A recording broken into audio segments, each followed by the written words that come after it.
Welcome to the Corpse Club, the official podcast of dailydead.com. I am one of your co-hosts, Derek Anderson, and I'm excited to be joined today by fellow co-hosts Scott Drebit and Bryan Christopher. Thanks for joining me, guys. Thanks for having us, Derek. Really appreciate it, buddy. My pleasure. My pleasure. All are welcome in this crypt of horrors and fun. And today we're going to have a little bit of fun, a little more fun than usual, because April Fool's Day is around the corner.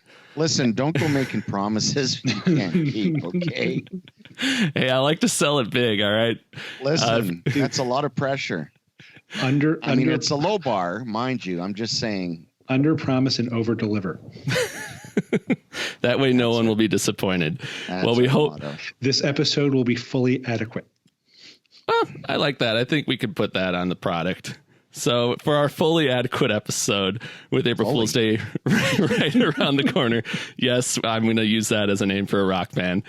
We are going to have a little fun today and talk about movies that didn't necessarily end up being the way we expected. I mean, so much of a movie's marketing, whether it's the trailer, the DVD cover, the poster, what we even hear from friends and family about a movie before we see it, can set these expectations for a movie before the curtain drops. And we want to talk about some of the movies that maybe didn't turn out the way we expected, because sometimes you go into a movie and you get a completely different experience, for better or worse.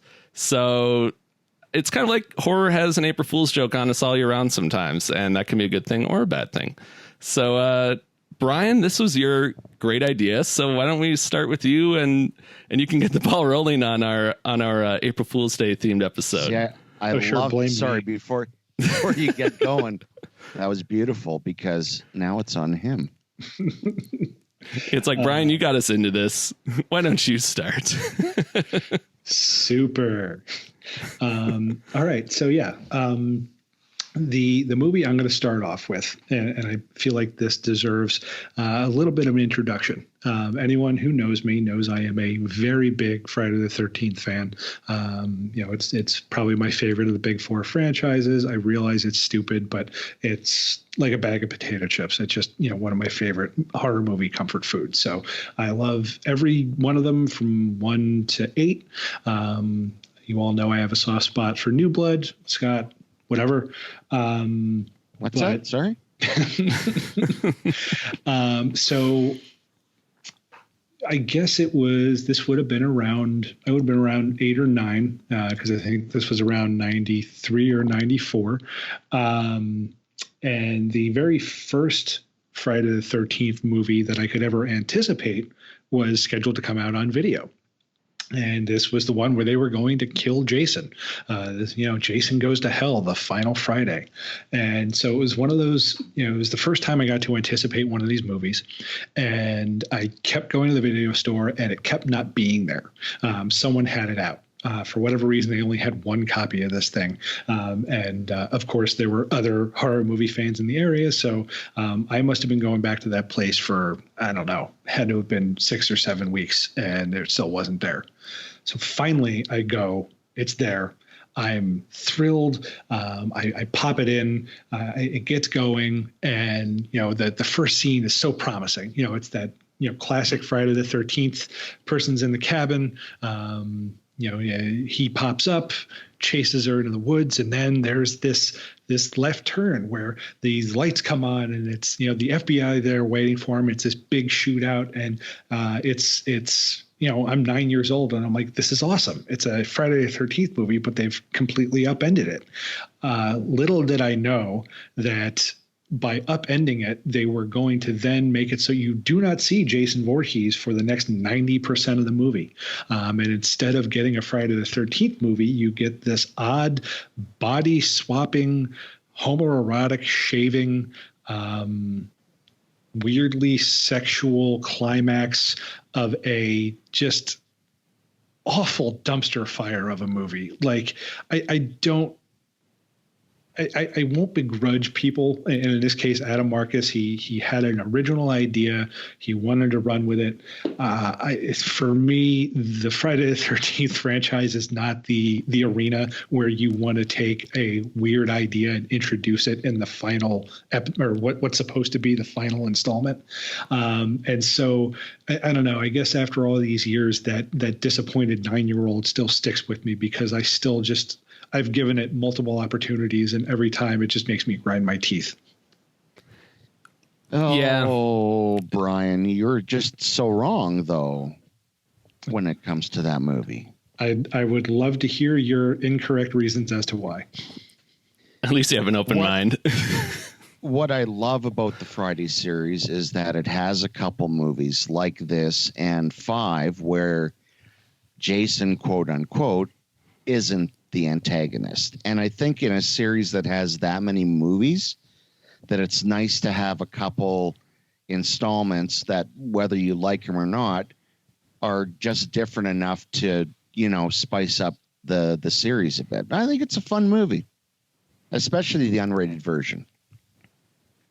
I mean, I guess I don't know. And this is just going to be one of those ones where either it clicks for you or it doesn't. I mean, honestly, I think there is a lot to be said for the fact that just as a kid, this movie disappointed me so badly. I've just never been able to overcome that.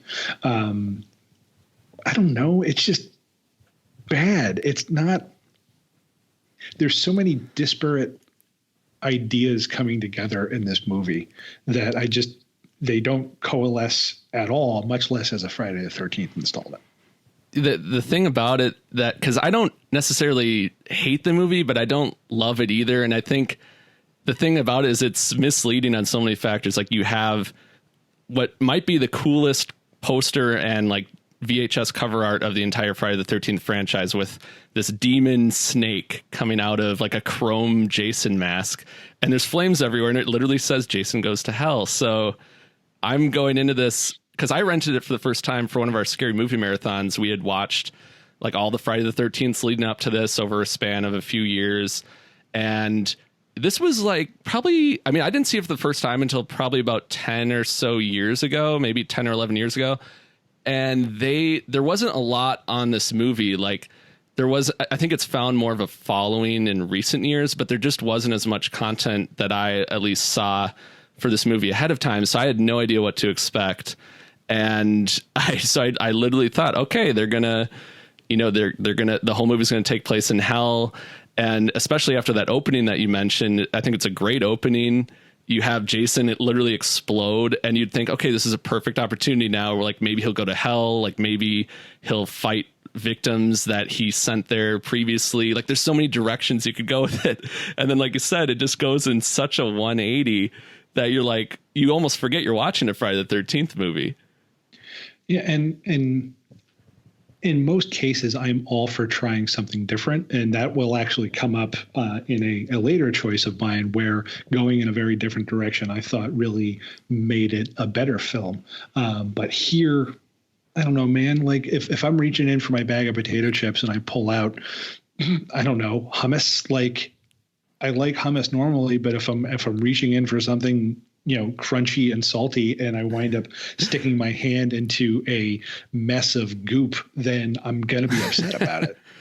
Now, here's an interesting question. If it wasn't a Friday the 13th movie and it didn't have Jason Voorhees attached to it and all these expectations of what a Friday the 13th movie is, do you think you would have liked it more? Probably. I definitely think there's just wrapping it in a Friday the 13th window dressing, I think, is where it goes wrong for me, because then it's very much not a Friday the 13th movie. It's just introducing a bunch of elements, especially, again, if this is supposed to be the finale, which, everybody knows that it wasn't, and everybody probably knew going into it that it wasn't going to be.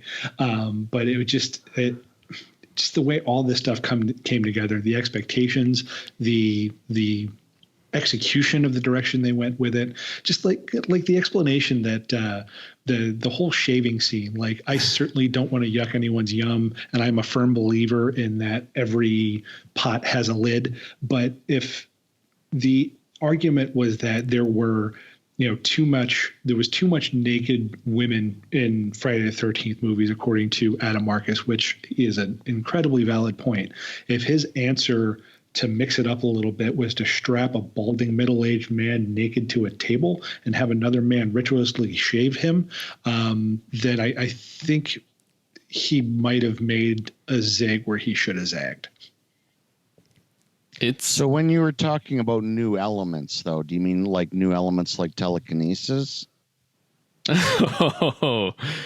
So we didn't all of a sudden have Jason be the one who had the telekinesis. We brought in a different character, and that person had telekinesis. Jason was still Jason, and we didn't introduce any kind of new Voorhees mythology that didn't make any sense. I don't know. That sounds like a lot of tap dancing and semantics. See? Now, if we're talking about the same thing. Come on. It would have been a perfect opportunity to bring Tina into the movie, right? You have weird stuff in a Friday the 13th movie, and I think it's good that there are a few movies in that franchise that do that shit. I'll defend that shit, forever, because why not? And then you know what I'm saying? It's fine. And to add to the kind of the whole unexpectedness of it, of course, it ends with that teaser with Freddy Krueger's glove coming up and grabbing Jason's mask and pulling it down to hell. So then you have this nigh on a decade for that to come to fruition. So I guess technically that wasn't misleading. It just kind of took a while to build up to that point. Yeah. But it's definitely an interesting one. And then of course we had Jason X after that. So it was a very interesting time for the Friday the 13th franchise, but at the very least, we got a Friday the 13th movie in the decade of the 90s, which is kind of amazing in itself. So did we, though? And on that note, Scott, what do you got? What's your first pick for a movie that surprised you in more ways than one, perhaps?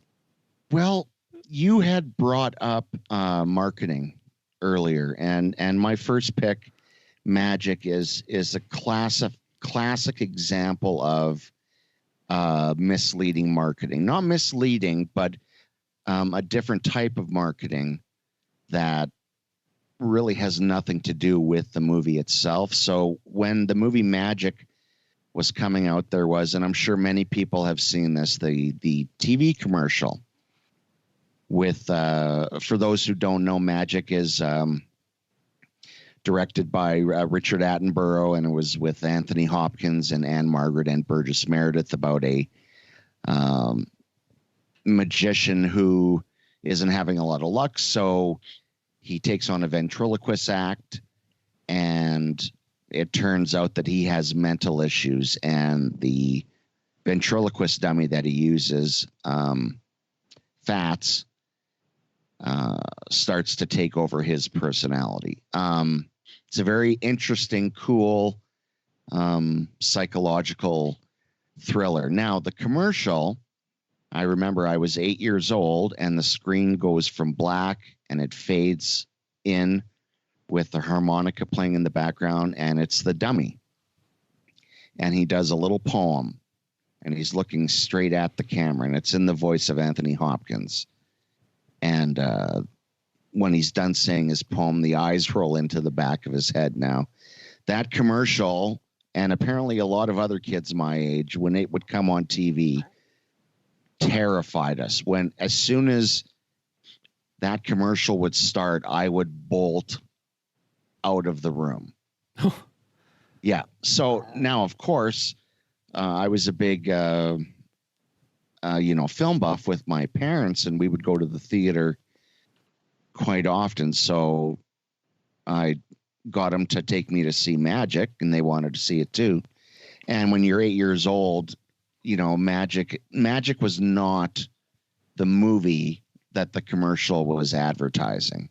It's a great movie, but it didn't scare me. I was expecting to be, I was chasing that rush of getting scared when you're a kid, once it bites you.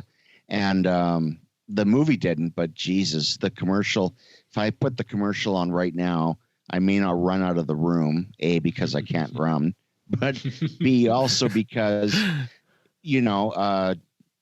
it's still very effective. Yeah, I've never seen Magic, but I've been unsettled just from what I've seen of the marketing for it, just kind of out of curiosity, seeing what the movie's about. So I can totally see how that would have freaked you out. Because if I had seen that as a kid, I'm getting major like Chucky vibes from the marketing for this movie. It is, but it's so minimalistic. And you get drawn into this poem that ends with "when you're dead," right? And then his eyes roll in the back of his head. Now you see it as an adult, and you can see it's playing kind of an elevated, winky wink kind of factor to it, right? You know, a little bit ironic, a little bit, you know, tongue in cheek. But as a kid, you don't understand that. Certainly not at 8. It's straight up terrifying. And it's on, I'm sure it's on YouTube. And for those who haven't seen it, man, it's one of the great trailers of all time. You did a dust off on this one, did you not? Yeah. Yeah. Yeah. I was going to say, like, this movie is sounding more and more familiar as you talk about it. And I guess that makes sense as to why. No, it's a great movie, but it's a great case of, and I love trailers like this that have nothing to do with the movie. I love it. It's Alive came out in 1974, and then it was re-released in 1976. And when it was re-released is when they put out that commercial of the bassinet, and the bassinet is slowly turning around, and the narrator says, "The Davises had a baby." Oh, right? Man. And then something I forget, but you can see the claws of the baby hanging over the side of the bassinet when it spins around, and then it said, "It's alive." And I saw that trailer when I was 6, and I was like, what the what? So you were just traumatized right off the bat. Oh, great. I love trailers like that because it tells you in both cases, it gives you your antagonist, but in really clever ways. Right. Mm-hmm. And I loved, I try to hunt down and find trailers that do that. Those are the best ones. Honestly, I wish trailers would do that more, because I feel like when you go back and watch trailers from the 70s and 80s, they had to be more creative. Like, they really didn't give away the movie. And I almost like it better if I'm misdirected than if I see the whole movie in the trailer, which we get a lot of now. Yeah, actually, there was a time where I was thinking that too, but then I've been getting these trailer collections, you know, Trailer Trauma and 42nd Street Forever, but no, they give away everything. Oh, really? Okay. I suppose that, like, they're cut differently than today. That every single trailer today is cut and scored almost identically. And by the same token, the ones in the 70s were all edited and cut the same way, but it was a different style. It was a faster paced, shorter scenes. So they were more, I don't know, like kind of cheap thrills. It was more like the sizzle reel, like just the montage of like the greatest hits, as opposed to essentially telling the entire story in miniature is kind of what they do now. Yeah, exactly. That's a good point, because actually now you're saying that, I do know I've been at like YouTube, and you'll see 3-minute trailers from the 70s sometimes, and you're like, man, how is this really all the trailer? Like, they just kept throwing everything in there. It's actually a 30th of the movie. Well, you got to get them into the seats, right? Somehow. Exactly. Oh my gosh. Well, I think I will pick up our next pick, I suppose, unless there's a ghost with us, there's no one else. So I will, it's a tough one. I think I'm going to start off with Halloween 3 Season of the Witch, keeping with our, I guess, going back to Bryan with the horror, the slasher franchises. This one is a little more on me than the marketing. I guess it's a little bit 50-50, because it kind of like Jason Goes to Hell, I didn't really know a lot about this movie. I mean, I rented it from Blockbuster ages ago and watched it with my mom and my sister. And at that point I was just getting into like the Halloween movies and the Friday the 13th movies. And I wasn't, there wasn't as much, I guess, online about it, or I probably just wasn't reading it. I'm sure it existed, but I didn't know about the whole Halloween 3 debate, how a lot of people hated the movie because Michael Myers really wasn't in it other than that little TV cameo. And so I rented it, saw that it was titled Halloween 3, and I just assumed that this was a continuation of Halloween 2, and I would see what happened after the big hospital fire. And I, never mind that the back of the movie and none of the images have Michael Myers on it. I'm thinking, well, if it says Halloween 3, he's got to be in it. And I'm sure Loomis and Laurie are in there too. And lo and behold, so we put the movie in, and we all start watching the movie thinking that this is still a Michael Myers movie. And it takes I keep telling myself, well, he's going to show up. He's going to show up. And I'm liking the movie. But then 3/4 of the way in, when you have Tom Atkins strapped to a gurney with a skull mask on, I just kind of had to admit to myself, this isn't a Michael Myers movie. And so I just had very mixed feelings. And now I love the movie, but it was just so shocking to me that he wasn't in that movie. So Derek, yeah. How old were you when you first saw it? I would say I was in middle school. I was probably 12 or 13, somewhere in there. So, I wasn't super young, but I was a little bit younger than you when I was first introduced to Halloween 3 as an entity.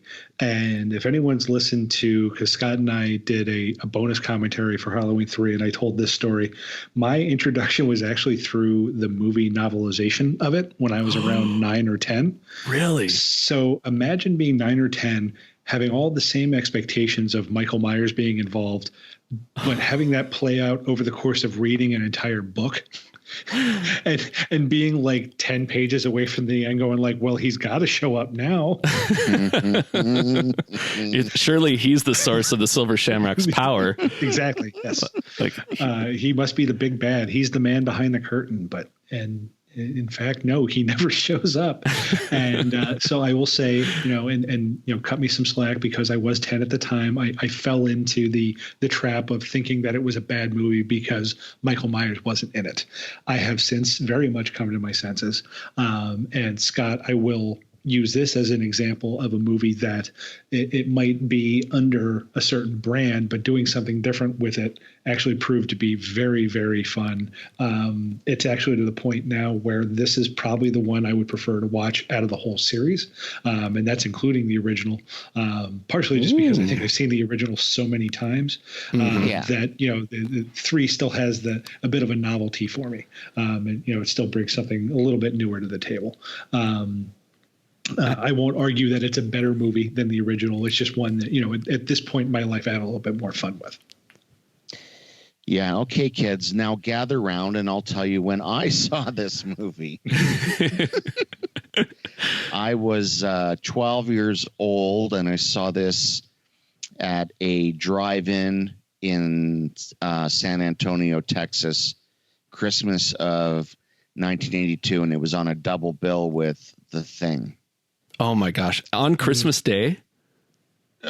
Just before Christmas. Oh, just still. That's amazing. What a treat. That's a hell of a present. Yeah. So I didn't have this same feeling as you guys because I know I read about that he wasn't in it before, probably, and I'm assuming Fangoria. So that element of it is completely removed for me, so I could just enjoy it on those terms. But I know there were a lot of people, I know you were saying, Derek, and it had already been out for, several years by the time you got around to seeing it, but it had been, you know what I'm saying? Oh yeah. Yeah. Well, that's amazing though. I mean, just going into it, and you were okay without Myers being in it. You weren't picketing the theater or anything like that. No, I think once you know it and you're braced for it. Yeah. Well, and you got Russell and Atkins in a double bill. So, but I mean, as I was saying, you're not alone. There were a lot of people when that movie came out, because the Halloween movies were so popular, and that popularity probably went, above the hardcore horror fan into more of a general audience. Oh, sure. right? So Yep. those people, those of us who weren't reading Fangoria, wouldn't have known. And that's where the outrage might have come from, just the surprise of, oh, this isn't the movie I thought I was going to see. Yeah, and it's they're very coy with the advertising too, right? I mean, they're not saying Michael Myers is in it. Right. I mean, technically you can say he is in that movie, just not in the way that you expect. Yeah. And I think, like you said, you were hoping Loomis and Laurie were going to be in. I think they're in it for a fraction of a second too. That's right. And I know Laurie, I believe, or Jamie Lee Curtis, she does either like a TV voice or the radio voice. She's the PA announcements for Santa Mira. The curfew announcement is Jamie Lee Curtis's voice. Yeah. Oh my gosh. Well, there you go. The gang's all there. And like you, Brian, I think I actually will say it probably has one of the most repeat viewing valuability for me. Like I can watch that one every year and it still feels fresh. And it's such a great like Halloween season movie that it almost would have been interesting if that one had, I guess, if people hadn't been clamoring for Myers to come back and they had gone that direction and done a different story every year. I'm always fascinated what that might have looked like, but it's a good what if.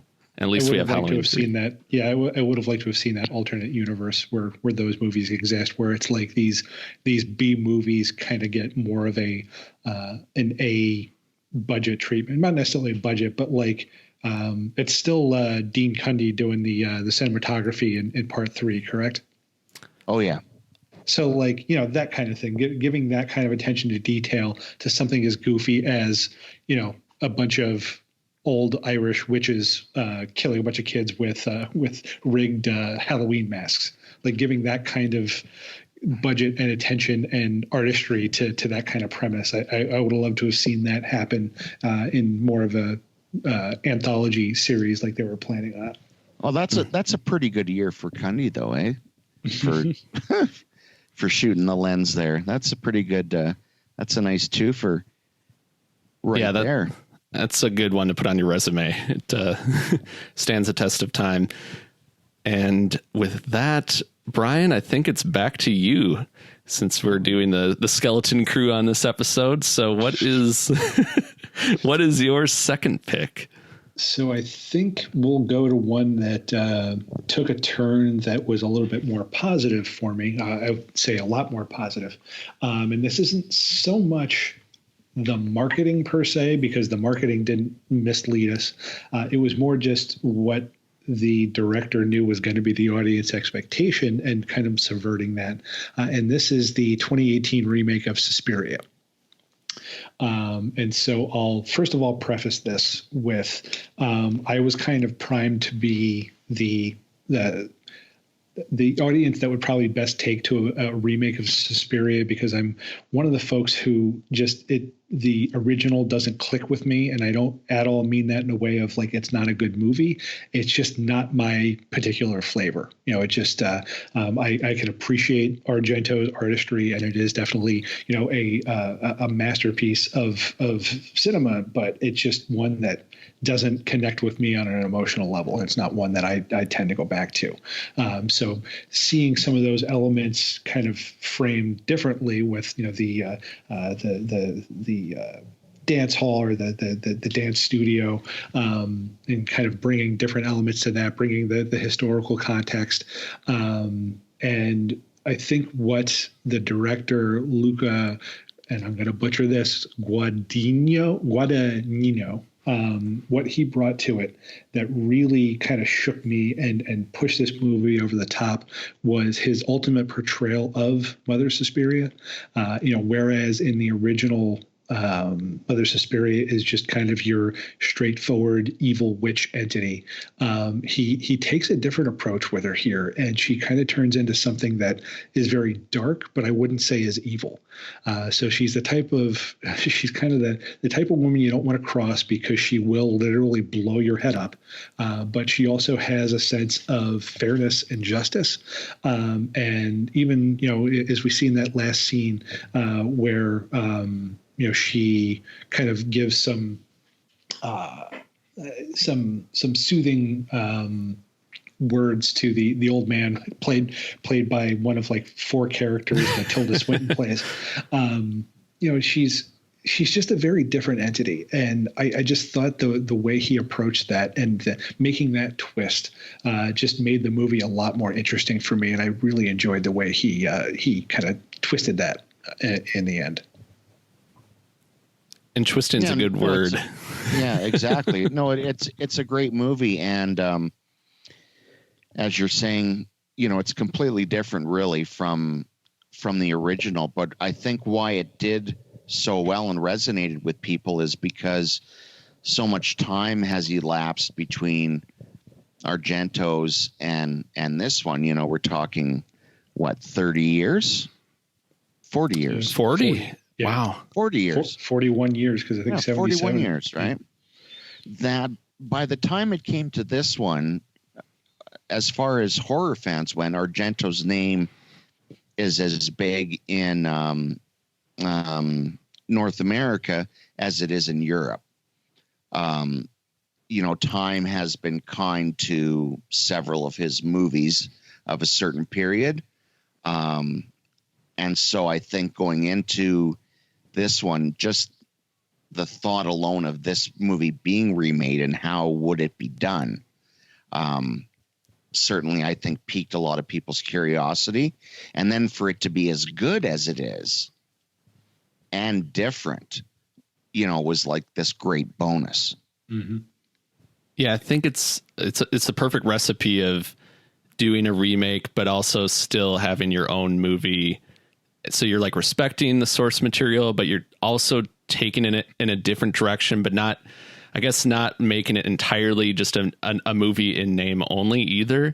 Like, it just feels like he walks the tightrope so well, and the cast is so great. Like, they assembled such a great cast, and then they didn't hold back on the brutal elements, the bone breaking, cringe inducing scenes. Like, there's some effed up stuff in this movie. It's like, it's not a watered down movie at all. So, I mean, that's what I think is so admirable about it, especially since a lot of people just love the original film. And I think, the score for that film is so iconic, and I think it is. Yeah. People, it's not like you're remaking like necessarily Halloween necessarily for an American audience that maybe holds some of those films in higher regard, or maybe is just more familiar with some of those films. Like, I think people were a little more open, but then you did have hardcore fans that were like, don't touch this. But I feel like somehow they just kind of found a way to please a lot of different camps with this movie.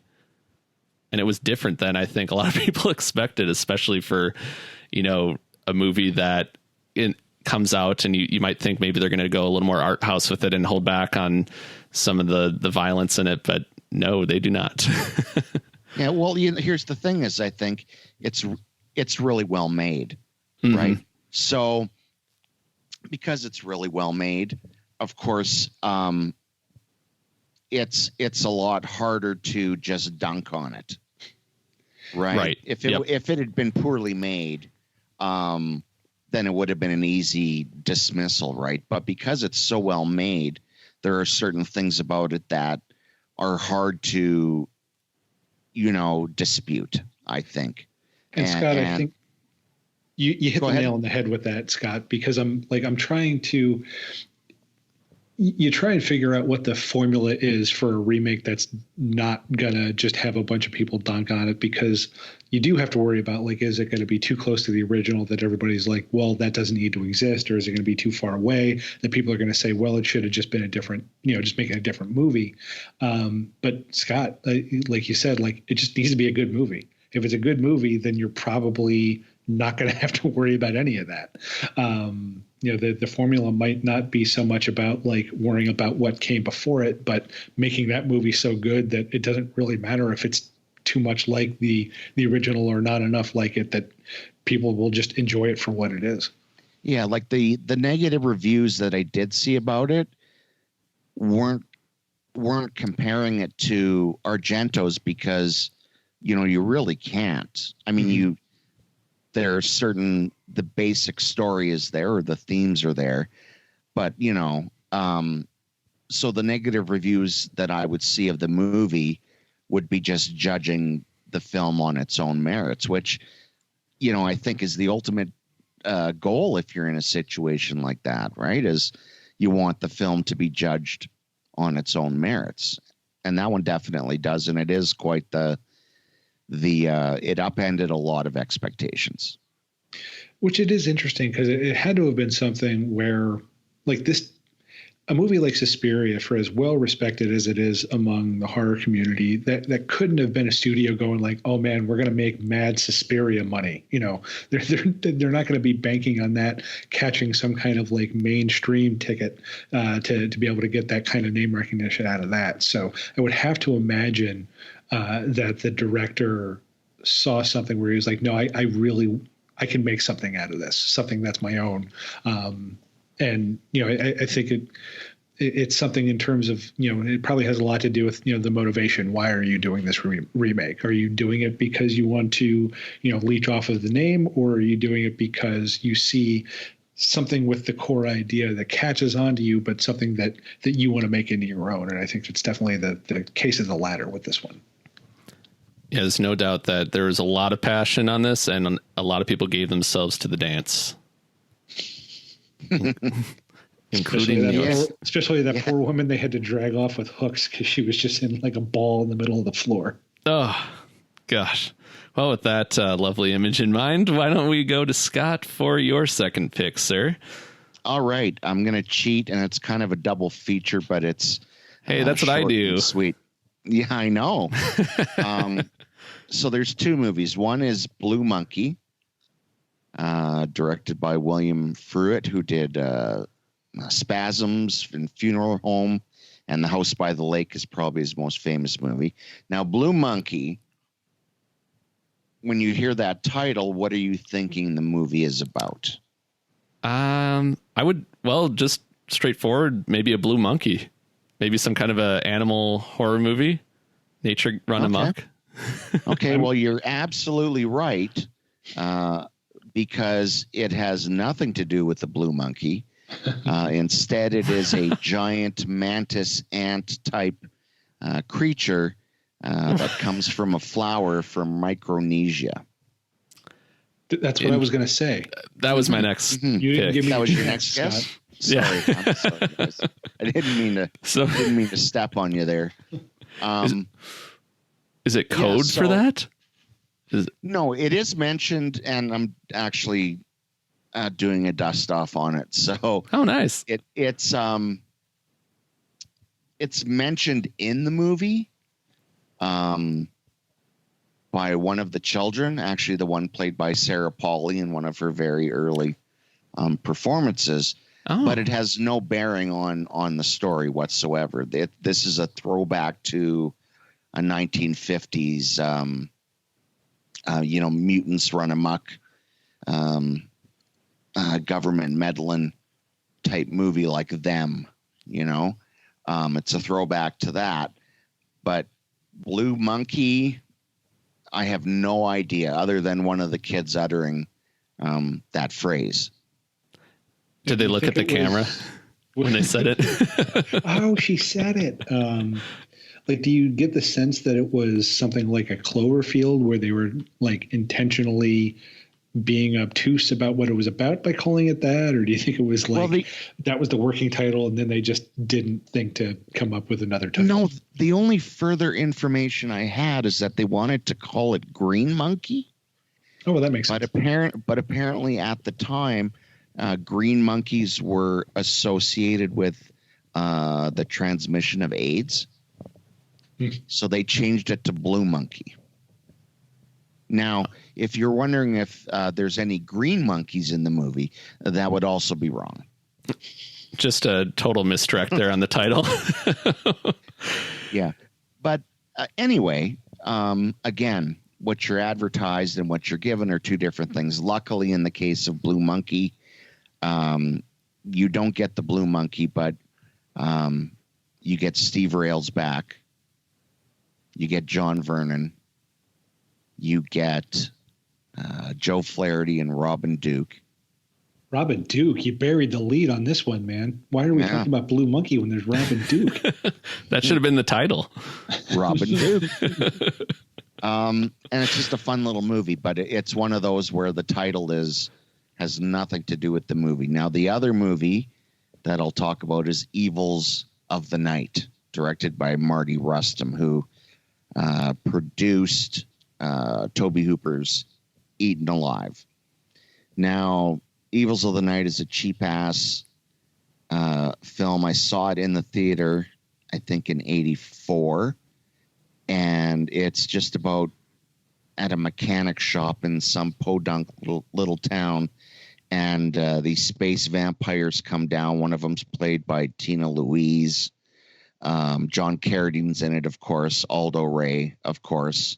Neville Brand, of course. And it's not a good movie at all. It's absolutely terrible. But the poster is what's most famous about the movie, because the poster on it has, I believe there's a woman in peril on the cover. Then I think a monster or something. I'm not. But what's important is that the Millennium Falcon is on the poster. Oh my! Yeah. And it's like a spaceship made flying to look flying away in the background. No, Derek, it's the Millennium Falcon. Oh my gosh! And make no mistake, it's not kinda or sorta. It's like, yeah. So did George Lucas have words with these folks? I don't know. I mean, the poster's still out there. Yeah, it's I think that's absolutely fantastic that they would do that, because that's just, you know what?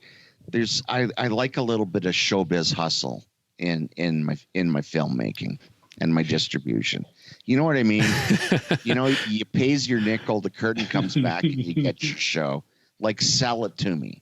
That is some matinee level hustle, though. I mean, that's get them in the seats at any cost. Hey, listen, in the 70s, there were movies that would do like 6 different runs at the drive-in under different titles in different years. Wow, and people would be sitting there going, we've seen this, right? It's all an illusion. Yeah, I like a little, get some sizzle in your showbiz. Hey, Scott. I didn't see this in 1984 because you know what I was doing in 1984? I don't know, Brian. What were you doing? I was being born. Wah, wah. Because you're old, is what I'm saying. Yes. Wow. Derek, you're not allowed to contribute to this because it's going to completely ruin what I have going here. Yeah, you want to know what I was doing in 1984? No. Somewhere out in the great beyond is what I was doing.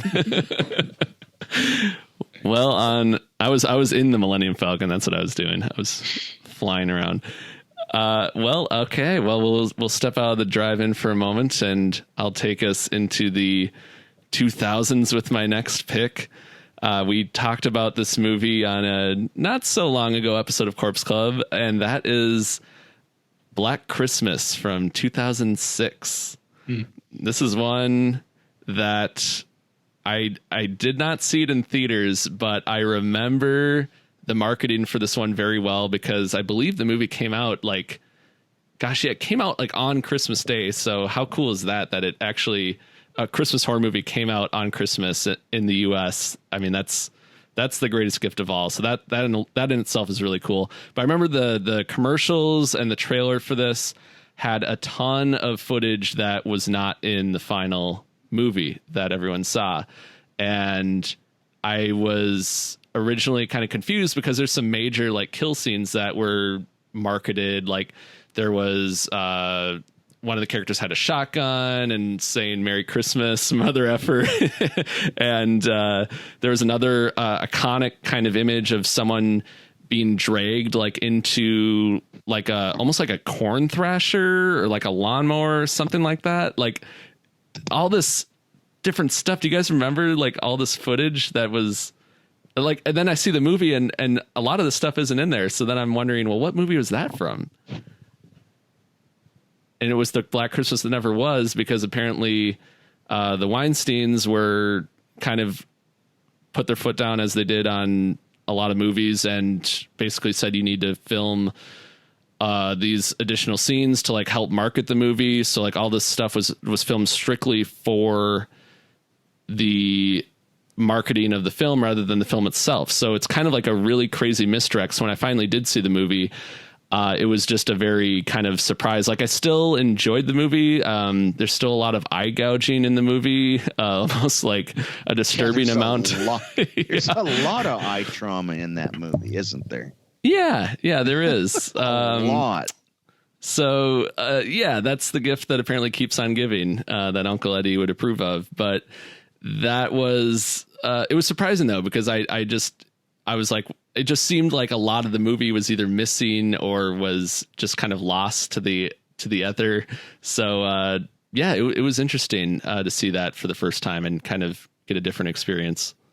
It's such a weird phenomenon where like, there's been a couple of movies, and they're not necessarily horror movies, that I simply because they didn't have something that was in the trailer, I was somehow disappointed. Like it didn't matter how good the actual movie was. And for whatever reason, that the one that always sticks in my mind on this was Dirty Rotten Scoundrels, that 80s Steve Martin, Michael Caine con man movie. And the trailer is just the two of them walking along a boardwalk. And they're walking by a woman who's leaning over the rail. And I believe it's Steve Martin just like surreptitiously knocks her into the water. Yeah. And for whatever reason, like as a kid, that just like, I absolutely loved that. And so I was so excited to see that movie just for that. And when it never came up, like I just like completely wrote the movie off just because it didn't have that 15 seconds worth of footage. But see, that's like what I was talking about with, Magic and It's Alive, right? Those kind of movies that just give me something else. Now I can understand though what you're saying completely, right? Because the first time I saw Magic as a kid, I had that same reaction, right? I was like, why am I like, this isn't the movie that I thought it was going to be. You know, I don't know what I thought it was going to be at 8, but it wasn't this. It wasn't this psychological drama that, you know, occasionally has Burgess Meredith being whacked upside the head with a ventriloquist doll. You know, and I think it's kind of cool because in a way it almost like you almost your brain gets going in a certain direction. You imagine like a movie that would have that in there, and you start thinking about like, is there some alternate cut that is out there somewhere that I can watch? Like I think it's kind of imaginative. It can just be, I guess if you're really looking forward to seeing some of that stuff, you can be disappointed. So and I think that's the weird thing with Black Xmas. Like it's not like it was promising you like a different flavor of movie. Yeah, that's true. It's still a very mean and gross movie. It was just a different set of set pieces that were mean and gross in different ways. I think what it was is that they knew that most of the killings involved eye gouging, so they said we have to let's mix it up for the trailer and show some non-eye gouging for the trailer. Yes. Can't be all eye gouging. It's not eye gouge the movie. Jeez.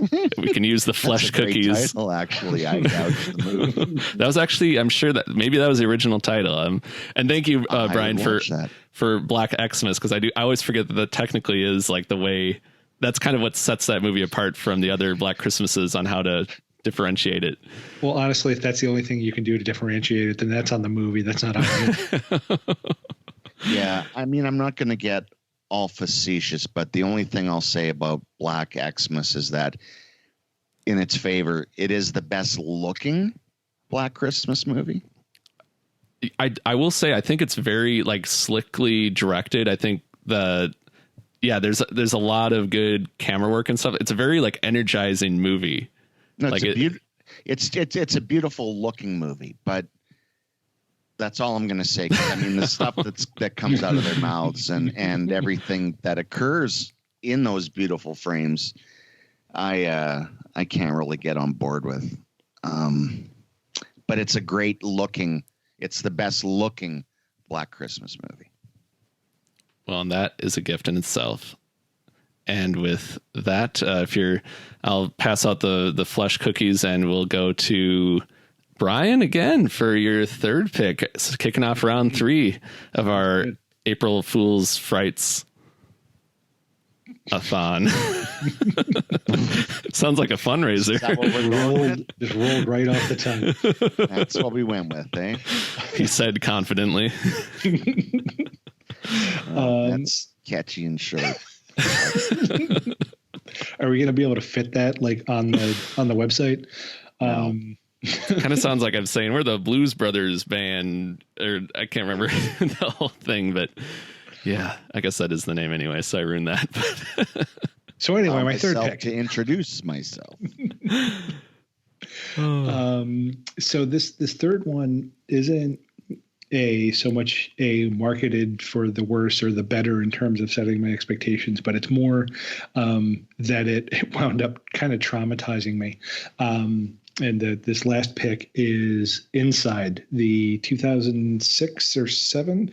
Let me just double check. 2007 new French extremity movie about 2 women. One is pregnant alone in her home, and she gets attacked by another for at the beginning of the movie undisclosed reasons. And so where I was misled was more by the fact that I didn't really know what the new French extremity was when I first saw this movie. So I didn't know what I was in for. And a lot of the stories I'd heard about it were, people kind of talking about this very, very gory movie coming out of France. And, it was very wild. And it was something where I guess I had pictured, I guess we're kind of in the middle of torture porn era at that point. So, maybe something like a Saw or a Hostel, or, maybe even like I don't know, Victor, like a Hatchet, Victor Crowley kind of a thing. That is not what this movie is for anyone who's seen it. It is very gory and it is very brutal, but it is not in a way that romanticizes the gore in any way. And it winds up being a very bleak and a lot of ways, almost a nihilistic movie, because no one comes out of this movie unscathed or maybe even alive for that matter. It's a just extremely dark movie. It's right in line with a lot of the new French extremity, and kind of it's one that I haven't gone back to, even kind of knowing the context of the new French extremity, just because it was kind of that original trauma of that series of movies. I do think it's one that I eventually want to brace myself and see again, because I've certainly seen ones since that were more traumatizing. I mean, anyone who's seen Martyrs knows that, yeah, you're going to need a hug after that one. And Inside isn't quite that bad, but it's still one that just has stuck with me because I wasn't ready for it. So was it your first French extremity movie? Yes. Mm-hmm. It was. Okay. Yeah. My first one, and I haven't seen Inside, but my first one was Martyrs. Oh, no. Nice little softball. Yeah, nice little softball. Here you go, buddy. Here you go. Go play by the it's like telling a kid to go play by a freeway or something. Play your skin for Christ. Yeah. Here you go. Boy. So I feel your pain completely. At the same time, for me with Martyrs, it's a film I can't deny. It's a film I want to revisit, but it's a film I don't know if I ever will. It was an experience. Mm-hmm. And you get very few of those movies in your lifetime. So, did it do its job with me? Well, absolutely it did. It got a reaction. It got thoughts going, many thoughts. That's the great power of cinema, right? And that's the great power of horror right there. Yeah. I haven't seen this one, but I do want to watch more French Extremity. It's kind of like what the question of when, and, being in the right frame of mind, and almost like sprinkling it, like maybe even planning out every 2 months or something, watching one. But I've put this on my to watch list now because Have you seen any, Derek? Other than Martyrs, no. I'm really lacking in that area. Oh, dude, you've seen Martyrs? Yeah. So like, honestly, anything you watch after that, it will be. I don't want to say a step down. That's not what I'm looking for. Right. It will be a softer gut punch than Martyrs. A circular saw to the gut, but a gentle one. So if you're looking for ones that you can kind of like, that cut you a little bit more slack, Inside's up there just in terms of it is a dark movie, but it's not just like, it's not as unrelenting as Martyrs is. It's a different kind of brutal and bleak. So yeah, I would say go with Inside or go with, have you seen High Tension yet? No, that's one I've been wanting to watch forever. Of course, High Tension. That's a good one to go with. That kind of that's the poster child, right? It's Alexandra, and he's that's kind of like what put him on the map. The biggest complaint you'll get out of that, and then I heard a prolonged sigh groan coming from Canada. It's kind of one of those ones, if you think when you find out what the twist at the end is, if you think too hard on how that actually played out over the course of the movie, the biggest complaint it is doesn't necessarily hold water. But it's also one where it's like, if you need something that's kind of a good in between of like, it's in the New French Extremity realm, but it's not going to leave you curled up in a ball afterwards. That's kind of a good one to ease you into some of the it's not ones, it's not that bleak, and the twist is more like halfway through, isn't it? Really, something like that. Something like that, like half, and I think it's like the last act. By the last act. So if you buy the twist, then you'll enjoy the movie, I think, just fine. If you don't buy the twist, then your mileage, she's going to vary. Another good one is, and I did a catalog on this one. It's called They. Right, with the children. Yes, yeah.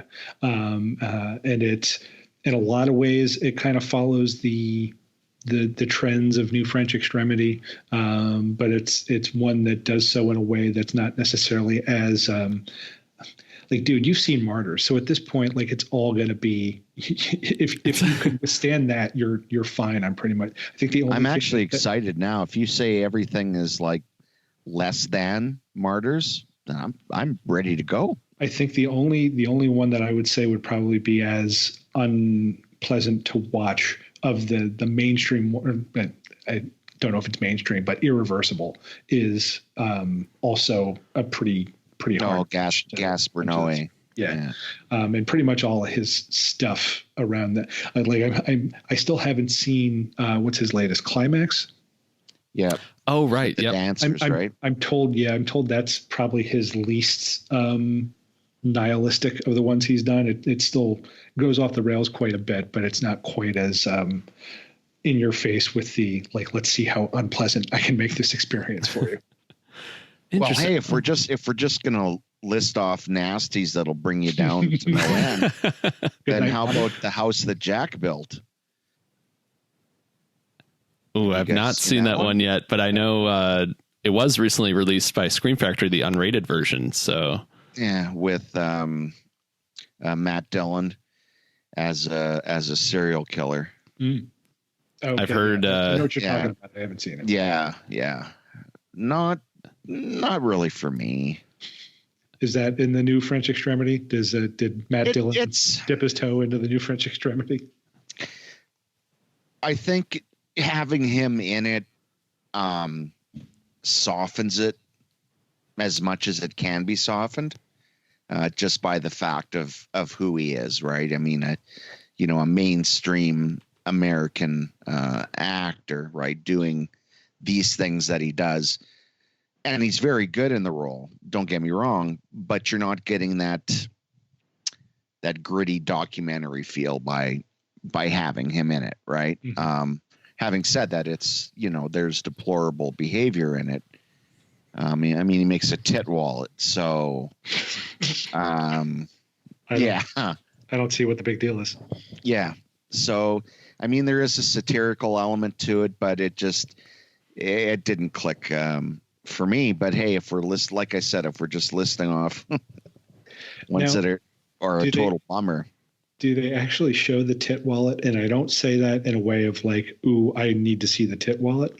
But it's more just a question of if they did, then I would be interested to meet the FX artist who was responsible for creating the tit wallet.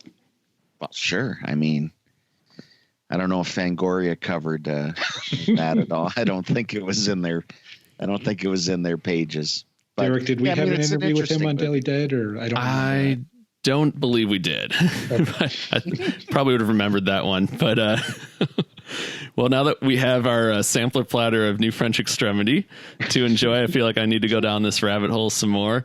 But until that episode comes along, let's go to Scott for your third pick. All right, Derek. I'm going to go with, and this one's a special treat. I was talking earlier in the social medias with our good pal Joe, Corpse Club member and all around great guy. Joe is one of our super duper fans, probably the super duperest. And we were chatting, and I was telling him about tonight's show. So I asked him the question and to get an example from him, and the one he picked, I think, is perfect. It falls right in line with what we're talking about, and that is 1981's Happy Birthday to Me. When I was speaking with Joe, I guessed right away, of course, what part of Happy Birthday to Me he's talking about, and it would be the big reveal at the end where we find out that Melissa Sue Anderson is being framed by her best friend to look like her, even though she committed all the murders to frame her. It's right out of Scooby-Doo. And shortly before that happens, we're led to, after many red herrings, etc., we're led to believe what we think is the finale, and it's going to come pouring out that Melissa Sue Anderson from Little House on the Prairie was going to be the killer. But as I was saying to Joe, I said, I think that would have been pushing it too far, because they already had Mary from Little House in a bra, which was super risque for her. So I think having her be the killer would have pushed it over the edge for her image. Of course, it makes much less sense as it's crammed into a 30-second exposition as to why her best friend is doing the killings. But for me, and I think for Joe as well, and probably for many others, it makes the movie stand out to have an ending like this, because there aren't a lot that do. So I think anytime something is played against our expectations, even if we may not necessarily like it, I think it's still good to have moments like that, whether they work or not, just to shake things up. And that's an interesting example too, because it's not the marketing per se that's doing it; it's the movie itself that's fooling you. There's, you get a lot of that with twist endings, and obviously, M. Night Shyamalan's made a career out of it. But I do think there is something unique about the way that Happy Birthday to Me does it. I have a hard time really putting my finger on it, but it doesn't seem like and maybe there is something about the fact that it was a last minute decision to kind of shoehorn that twist in at the end. But it does seem like the rest of the movie is committed to it ending the other way, which is probably why it's so good at fooling us when it winds up being this completely different thing at the end. Well, sure. If you want to throw a wrench in something, just throw in something that makes no sense whatsoever. It's only if it only matters if you believe it or not, or if you buy it for that moment. And there is no alternate cut where they switched, where they didn't do that, as far as you know. As far as I know, no. but it's already a great scene because it has all of her dead friends Right. around the dining room table for her birthday, right? So that's already a great scene, and you're fixated on that. And then they throw the old, mask reveal, right? And You you're just meddling like, kids. Well, it's just, why not? I mean, you've already reached ridiculousness with a bunch of dead people sitting around a table. I mean, it's very cool. When I say ridiculous, I mean to the outside world. Obviously, we think, the more at the dinner party, the better, right? So you're already there. So, I mean, you know what? Give us one more twist. Normally, we just get one twist at the end of a horror movie. And it's usually a sting or a jump or a grab. And no, we're doing Mission Impossible instead. If you're going to do it, go big. It's it's kind of reminiscent of April Fool's Day in some ways, except they almost take it to a different, like they almost double down on the left turn. It's a very interesting way to take things. Yes, of course, though, except in Happy Birthday to Me, people do actually die. Yeah, I suppose that is the raised stake part. like the actors were actually killed? Yes. Oh, my God. Yeah. Wow. How come? I would have thought there would have been a bigger deal made about that. Did they sign some kind of a waiver? I mean, did you see Mary on the final seasons of Little House? Exactly. Don't anybody look that up. She was there. If my wife hears this, she'll be yelling at her computer. Well, on that note, I will take things on with the third round. And this one is, I'd said with my Halloween 3 pick, that was kind of on me, like 50-50. The next one is 100% on me for misunderstanding and not doing my research and kind of going into a movie thinking it was going to be one thing and got something completely different. And the funny thing is that this movie ended up being one of my favorite movies ever, if not the favorite. And that movie is The Lost Boys from 1987. Derek, did you think this was going to be a Peter Pan movie?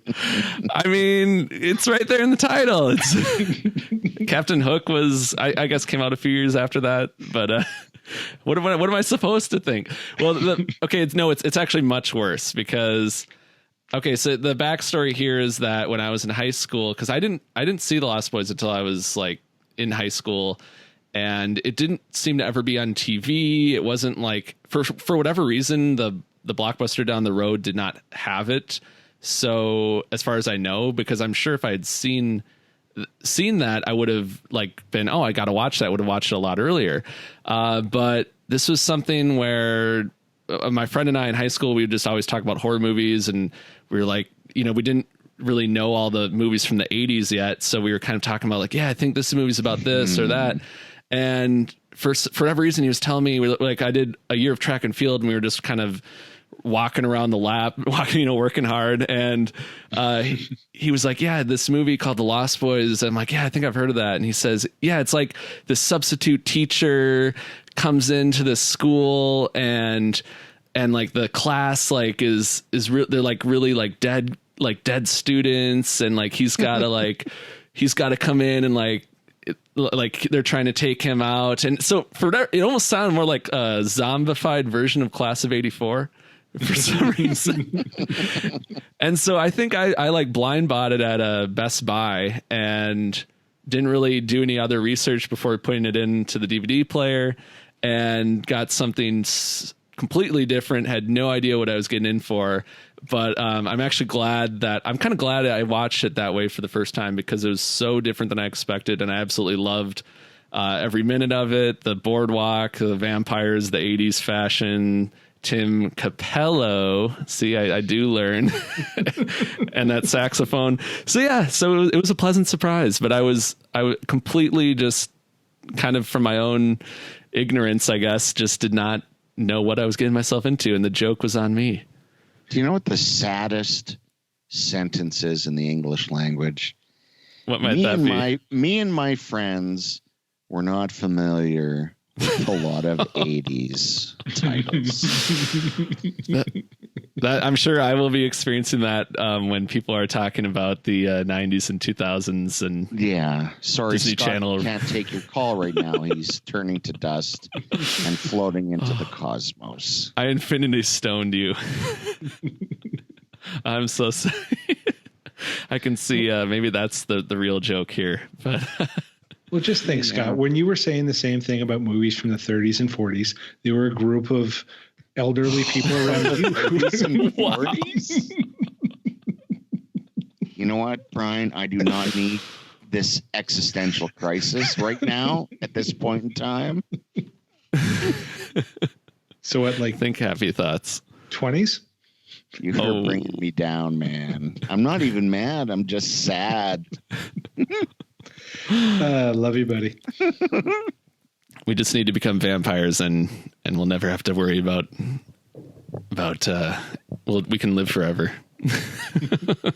and party all night. Did you say you saw the box before you saw it in a Blockbuster or something, right? I did. So I saw, so it wasn't, as far as I know, at the Blockbuster that I frequented, but I bought it at a Best Buy. And for whatever reason, like I must not have read the back, or I don't know what I was thinking. What was on the front? Is it the classic? It's the red. Yep, it's everyone. So and from that, I mean, you got zombies. No, I mean, I guess technically vampires are undead, so I wasn't like. I didn't think it was a comedy, I guess. So there's that. But did you like fall out of your seat when you saw that they had vampire teeth? And you were like, I was like, shit, game on, man. Vampire zombies. I was basically reacting like Sam in the movie. Like I was like, there's vampires, man. Like his brother's a vampire. He's making a crucifix with his fingers like at the screen. Oh my gosh. Yeah. Yeah, it was very meta for me. It was a very meta experience. So, and it went on to be one of my favorite movies. So it all worked out, and yeah, here we are now, all these years later. What, 10 years? 10 years later, Derek? Scott's like, how dare you use the phrase all these years later?